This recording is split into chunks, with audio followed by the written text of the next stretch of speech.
എല്ലാവർക്കും നമസ്കാരം. ഇന്ന് ഞാൻ നല്ലൊരു കഥ വായിക്കാം.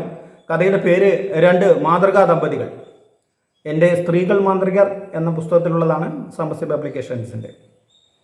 അപ്പോൾ രണ്ട് മാതൃകാ ദമ്പതികൾ എന്ന് പറയുമ്പോൾ നല്ല ദമ്പതികളെയാണ് നമ്മൾ അത്തരത്തിൽ പറയുന്നത്. സ്നേഹമുള്ള, പരസ്പരം വിശ്വാസമുള്ള, പരസ്പരം കരുതലുള്ള അത്തരത്തിലുള്ള ദമ്പതികൾ ഇന്ന് വളരെ അപൂർവമാണ്. എങ്കിലും കൂടെ ഇല്ലാതില്ല. അപ്പോൾ അത്തരം ദമ്പതികളൊക്കെ ഉണ്ട്. ഈ കഥയിൽ അതല്ല പ്രതിപാദിക്കുന്നത്. ഇതിലൊരു രസകരമായ ഒരു സംഭവമാണ് ഈ കഥയിലൂടെ പ്രതിപാദിക്കുന്നത്. കഥയുടെ പേര് രണ്ട് മാതൃകാ ദമ്പതികൾ. ഞങ്ങൾ സഞ്ചരിച്ചു കൊണ്ടിരിക്കുന്ന ബസ് ഒരു ചെറു പട്ടണത്തിൽ നിർത്തിയിട്ടിരിക്കുകയാണ്. വണ്ടി നിർത്തിയ ഉടൻ തന്നെ കച്ചവടക്കാർ ബസ്സിൽ കയറി ഇറങ്ങാൻ തുടങ്ങി. ഉറക്കം തൂങ്ങിയിരിക്കുന്ന യാത്രക്കാർക്ക് അതൊരു ശല്യമായിരുന്നു. കച്ചവടക്കാരുടെ ശബ്ദം കേട്ട് പലരും കണ്ണു തുറന്നെങ്കിലും മടുപ്പോടെ അവരെ ശപിച്ച് യാത്രക്കാർ വീണ്ടും മയക്കം തുടങ്ങി. പ്രായമുള്ള ഒരു മനുഷ്യൻ ലോട്ടറി ടിക്കറ്റുമായി എല്ലാവരെയും സമീപിച്ചെങ്കിലും ഒരു യാത്രക്കാരും അത് വാങ്ങിയില്ല. അടുത്തതായി കയറി വന്ന ലോട്ടറി കച്ചവടക്കാരൻ മിടുക്കനായിരുന്നു. അയാളുടെ കച്ചവട തന്ത്രം കേരള ലോട്ടറി ടിക്കറ്റിൻ്റെ മഹത്വം വിളിച്ചു പറയുന്ന കൊച്ചു പ്രസംഗത്തിലായിരുന്നു. കാരുണ്യ ലോട്ടറി ടിക്കറ്റ് എടുത്ത് പാവങ്ങളെ സഹായിക്കേണ്ട വിധം അയാൾ ഊന്നിപ്പറഞ്ഞു. കേരള ലോട്ടറിയിലൂടെ എങ്ങനെ സമൂഹത്തിന് നന്മ ചെയ്യാം എന്നത് അയാൾ വൃത്തിയായി പ്രസംഗിച്ചു. അതിൻ്റെ ഫലമായി അയാൾക്ക് 10ഓളം ടിക്കറ്റുകൾ യാത്രക്കാർക്ക് വിൽക്കുവാൻ നിഷ്പ്രയാസം സാധിച്ചു. കുറച്ചു നേരത്തിന് ശേഷം കച്ചവടക്കാർ മടങ്ങിയതോടെ ബസ്സിനകം വീണ്ടും നിശബ്ദമായി. അവളെ മുട്ടിയുരുമിയിരിക്കുന്ന എന്നെ തോണ്ടി വിളിച്ച് രേണു പറഞ്ഞു, ദേ സുധേട്ടാ, അങ്ങോട്ട് നോക്കൂ, എന്തൊരു മനോഹര കാഴ്ച. രേണു ചൂണ്ടിക്കാണിച്ചിടത്തേക്ക് ഞാൻ നോക്കി. അവിടെ മധ്യവയസ്കരായ ദമ്പതികൾ. ഭാര്യയെ യാത്രയാക്കുന്നതിന് വേണ്ടി വന്നിരിക്കുകയാണ് ആ ഭർത്താവെന്ന് ഒറ്റനോട്ടത്തിൽ തിരിച്ചറിയാം. ഭാര്യ യാത്രയായാൽ താൻ ഒറ്റയ്ക്കാവുന്നതിൻ്റെ സങ്കടം ആ മുഖത്ത് നിഴലിക്കുന്നുണ്ട്. അവർ തമ്മിൽ സൗന്ദര്യത്തിൻ്റെ കാര്യത്തിൽ യാതൊരു യോജിപ്പും ഇല്ല. ഭാര്യ അതിസുന്ദരിയാണേലും ഭർത്താവിന് ശരാശരിയിലും താഴെയാണ് സൗന്ദര്യമുള്ളത്. സ്നേഹത്തിൻ്റെ മുൻപിൽ സൗന്ദര്യത്തിന് എന്തു വില? അതുകണ്ട് എൻ്റെ മനസ്സ് അങ്ങനെ മന്ത്രിച്ചു. പൊതുസ്ഥലമാണെന്ന് പോലും ശ്രദ്ധിക്കാതെ അയാൾ ഭാര്യയുടെ കവിളിൽ തെരുതെരെ ചുംബിക്കുന്നു. യാത്രയാക്കുന്നതിന് മുൻപുള്ള അയാളുടെ സ്നേഹപ്രകടനമാണത്. തിരിച്ചും അവരും അയാളുടെ കവിളിൽ ചുംബിച്ച് സ്നേഹം പങ്കുവയ്ക്കുന്നു. രണ്ടുപേർക്കും നല്ല സങ്കടവും വരുന്നുണ്ട്. അത്ര ഭാരമൊന്നും ഇല്ലേലും അയാൾ അവരുടെ ബാഗ് കയ്യിൽ പിടിച്ചിട്ടുണ്ട്. അവർ രണ്ടുപേരും ഞങ്ങളിരിക്കുന്ന ബസ്സിൽ കയറി ഞങ്ങളുടെ നേരെ എതിർവശത്തെ തൊട്ടുപിറകിലെ സീറ്റിൽ വന്നിരുന്നു. എന്നാൽ ശരി, പൊയ്ക്കോളൂ എന്ന് ഭാര്യ അയാളോട് പറഞ്ഞെങ്കിലും അയാളത് കേട്ട ഭാവമില്ലാതെ അവരോട് പറഞ്ഞു, അവിടെ എത്തിയിട്ടു മെസ്സേജ് ചെയ്യണേ, തിരക്കിനിടയിൽ മറക്കരുതേ, ഇല്ലെങ്കിൽ അറിയാമല്ലോ ഞാൻ വല്ലാതെ വിഷമിക്കും. അയാളുടെ മുഖത്തെ സങ്കടം ഒന്നുകൂടി വർദ്ധിച്ചു. ആ വിഷമം അവരിലേക്കും പടർന്നു കയറുന്നത് ഞങ്ങൾ കണ്ടു. ചായ കുടി കഴിഞ്ഞെത്തിയ കണ്ടക്ടറും ഡ്രൈവറും കയറിയതോടെ ബസ് യാത്ര പുറപ്പെട്ടു. അതോടെ അയാൾ ധൃതിയിൽ അവൾക്കരികിൽ നിന്ന് എഴുന്നേറ്റ് വണ്ടിയിൽ നിന്ന് ചാടിയിറങ്ങി. ഞങ്ങളുടെ ബസ് കണ്ണിൽ നിന്നും മറയുന്നതുവരെ അയാൾ നിശ്ചലമായി നോക്കി നിൽക്കുന്നത് എതിർവശത്തുള്ള കണ്ണാടിയിലൂടെ എനിക്ക് കാണാമായിരുന്നു. എന്തൊരു സ്നേഹം അല്ലേ സുധേട്ടാ? രേണു പതിഞ്ഞ ശബ്ദത്തിൽ എൻ്റെ ചെവിയിൽ മന്ത്രിച്ചു. ഞാൻ തിരിച്ച് മറുപടിയൊന്നും പറയാതെ ചെറിയൊരു പുഞ്ചിരി സമ്മാനിച്ച് രേണുവിലേക്ക് ഒന്നുകൂടി ചേർന്നിരുന്നു. ബസ് പതിയെ യാത്ര തുടർന്നു. യാത്രയ്ക്കിടെ ഇടവിട്ട് പതിക്കുന്ന പ്രഭാത സൂര്യൻ്റെ ഇളം വെയിൽ തട്ടി രേണുവിൻ്റെ മുഖകാന്തി ഒന്നുകൂടി വർദ്ധിച്ചതായി എനിക്ക് തോന്നി. ഒരിക്കലും മതിയാവാത്ത രേണുവിൻ്റെ ശരീരഗന്ധം എന്നിലേക്ക് പടർന്നു കയറി.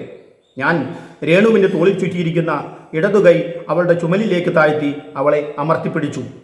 രേണു കണ്ണടച്ച് എൻ്റെ തോളിലേക്ക് ചാഞ്ഞ് ഉറക്കം തൂങ്ങാൻ തുടങ്ങി. ബസ് ഇപ്പോൾ ഒരു കയറ്റം കയറുകയാണ്. കാലത്തെയുള്ള യാത്രയായതിനാൽ ബസ്സിലെ യാത്രക്കാർ വളരെ കുറവായിരുന്നു. ആകെ 10-15 പേർ മാത്രം. കണ്ടക്ടർ ഡ്രൈവറുടെ സീറ്റിനടുത്ത് വന്നിരുന്ന് അദ്ദേഹത്തോട് തലേന്നത്തെ വാട്ടർ കട്ടിങ്സിൻ്റെ മദ്യപാനത്തിനെ കുറിച്ചുള്ളത് കണക്ക് പറയുകയാണ്. ഗാനഗന്ധർവൻ്റെ സ്വരമാധുരിയിൽ മനോഹരമായ ഭക്തിഗാനവും കത്തിച്ചു വെച്ച ചന്ദനത്തിരിയുടെ മണം ബസ്സിനുള്ളിൽ നിറഞ്ഞു നിൽക്കുന്നതും തണുത്ത കാറ്റ് തഴുകി തലോടുന്നതും മനസ്സിന് നവോന്മേഷം പകരുന്നുണ്ട്. രേണു ശരിക്കും ഉറക്കം പിടിഞ്ഞു തോന്നുന്നു. ഞാൻ അയാളെ യാത്രയാക്കിയ ആ സ്ത്രീയെ കാണാനായി സൈഡിലേക്ക് മെല്ലെ തല ചരിച്ചു നോക്കി. പ്രത്യേകിച്ച് ഒന്നിനും അല്ലെങ്കിലും മലയാളിയല്ലേ ഞാനും. നമുക്ക് എത്ര നേരം ഇങ്ങനെ മറ്റുള്ളവരുടെ സ്വകാര്യതയിലേക്ക് എത്തി നോക്കാതിരിക്കാനാവും? അന്നേരം അവർ ആരെയും ശ്രദ്ധിക്കാതെ ഫോണിൽ വീഡിയോ കോളിൻ്റെ ലോകത്തിലായിരുന്നു. ഞാൻ ഒന്നുകൂടി അവരെ നോക്കിയപ്പോൾ ബസ് കയറ്റി അയച്ച അയാളുടെ മുഖം അവരുടെ ഫോണിൻ്റെ ഡിസ്പ്ലേയിൽ തെളിഞ്ഞു കണ്ടു.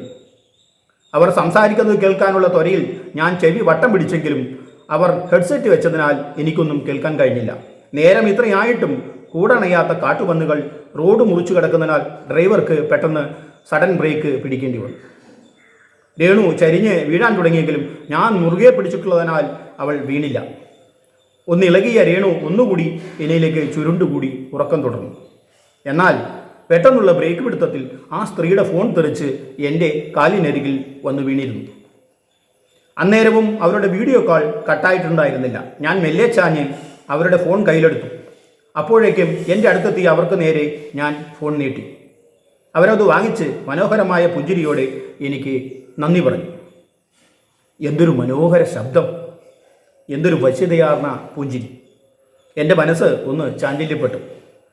എന്നിരുന്നാലും അടുത്ത നിമിഷം ഞാൻ രേണുവിലേക്ക് തിരിച്ചെത്തി.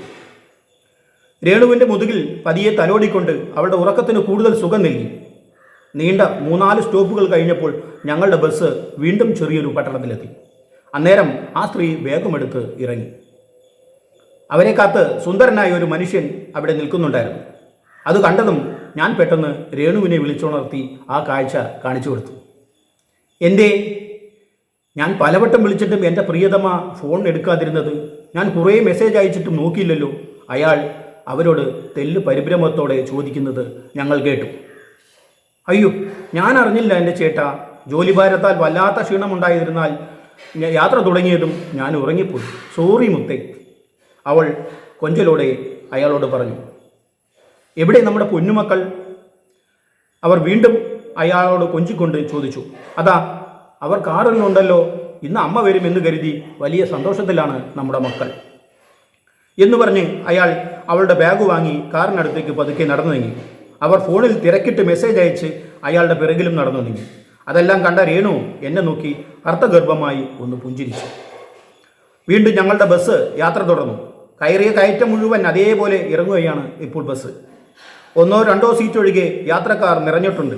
കണ്ടക്ടർ യാത്രക്കാരിൽ നിന്നും പൈസ വിരിച്ചെടുക്കുന്ന തിരക്കിലാണ്. ബസ് ഡ്രൈവർ അതീവ ശ്രദ്ധയോടെ തൻ്റെ ഡ്രൈവിങ്ങിലും. രേണു ഇറങ്ങാനുള്ള ഒരുക്കത്തിൽ പരിഭ്രമത്തോടെ തലമുടിയും ഡ്രസ്സും ശരിയാക്കുകയാണ്. അതേ സുധേട്ട, ഞാൻ അടുത്ത സ്റ്റോപ്പിൽ ഇറങ്ങും. എൻ്റെ രവിയേട്ടൻ എന്നെ കാത്ത് അവിടെ നിൽക്കുന്നുണ്ടാവും. സുധേട്ടൻ വെറുതെ വിഷമിക്കണ്ട കേട്ടോ. സമയം കിട്ടുമ്പോഴേക്ക് ഞാൻ വിളിക്കാം. ഒരിക്കലും ഞാൻ വിളിക്കാതെ എന്നെ വിളിക്കരുതേ. സൂക്ഷിച്ചു മുന്നോട്ട് പോകണം നമ്മൾ. നമുക്ക് 2 പേർക്കും ഒരു കുടുംബമുണ്ട്, അത് മറക്കണ്ട. രേണുവിൻ്റെ ഈ വാക്കുകൾ കേട്ട് ഞാൻ പറഞ്ഞു, മതി എൻ്റെ രേണുവേ, ഇത് തൻ്റെ സ്ഥിരം ഉപദേശമല്ലേ? എത്രയായി ഞാനിത് കേൾക്കുന്നു. നീ ഇങ്ങോട്ട് വിളിച്ചില്ലേ, ഞാൻ നിന്നെ അങ്ങോട്ട് വിളിക്കാൻ തുടങ്ങും. അതിനുള്ള ഇടം നോക്കാതെ നിൽക്കേണ്ടത് നിൻ്റെ ഉത്തരവാദിത്വമാണ്. രേണു എഴുന്നേറ്റ് എൻ്റെ 2 കൈകളും മുറുകെ പിടിച്ച് എന്നെ ആശ്വസിപ്പിച്ചു. അന്നേരം അവളുടെയും എൻ്റെയും കണ്ണുകളും ഈറനണിഞ്ഞിരുന്നു. തത്സമയം സ്റ്റോപ്പ് എത്തിയ ബസ് പൊടുന്നനെ നിന്നു. സ്റ്റോപ്പിനടുത്തായി അവളുടെ രവിയേട്ടൻ അവളെ കാത്തു നിൽക്കുന്നത് ഞാൻ കണ്ടു. എൻ്റെ കൈകൾ സ്വതന്ത്രമാക്കി രേണു ഒന്ന് തിരിഞ്ഞു പോലും നോക്കാതെ ഇറങ്ങിപ്പോയി. എൻ്റെ ബസ് യാത്ര തുടർന്നു. ഞാൻ വിഷമത്തോടെ എൻ്റെ സീറ്റിലേക്ക് ചാരിക്കിടന്നു. അന്നേരവും രേണുവിൻ്റെ ഇളം ചൂടുള്ള ആ ശരീരഗന്ധം അവിടം വിട്ടു പോയിട്ടുണ്ടായിരുന്നില്ല. ഞാൻ ഒന്നുകൂടി രേണുവിനെ ശ്വസിക്കുവാനായി ശ്വാസം ആഞ്ഞുവലിച്ചു. ഇതാണ് 2 മാതൃകാ ദമ്പതികൾ എന്ന് പറഞ്ഞ എൻ്റെ കഥ. ഇതിൽ നിലവിൽ ഈ 2 മാതൃകാ ദമ്പതികളും ഏകദേശം നിങ്ങൾക്ക് മനസ്സിലായി കാണുമല്ലോ. ഇത്തരത്തിലുള്ള മാതൃകാ ദമ്പതികൾ ഇന്ന് കാലത്ത് ഒത്തിരി ഉണ്ട്. എന്നിരുന്നാലും ഒരു ഒളിവും മറവും എല്ലാം ഇക്കാര്യത്തിൽ ഉണ്ട്. നിലവിൽ പിടിക്കപ്പെടാനും ആൾക്കാർക്ക് സാധ്യതയുണ്ട്. ഇതിലൊന്നും ഒരു വലിയ പ്രശ്നമല്ല എന്നാണ് ആൾക്കാരുടെ എല്ലാം ചിന്താഗതി. അങ്ങനെയാണെങ്കിൽ അങ്ങനെ, പുതിയ കാലമല്ലേ, പുതിയ രീതിയല്ലേ, ഇങ്ങനെ മുന്നോട്ട് പോകട്ടെ. അപ്പോൾ എല്ലാവർക്കും എൻ്റെ ഹൃദയം നിറഞ്ഞ നന്ദി.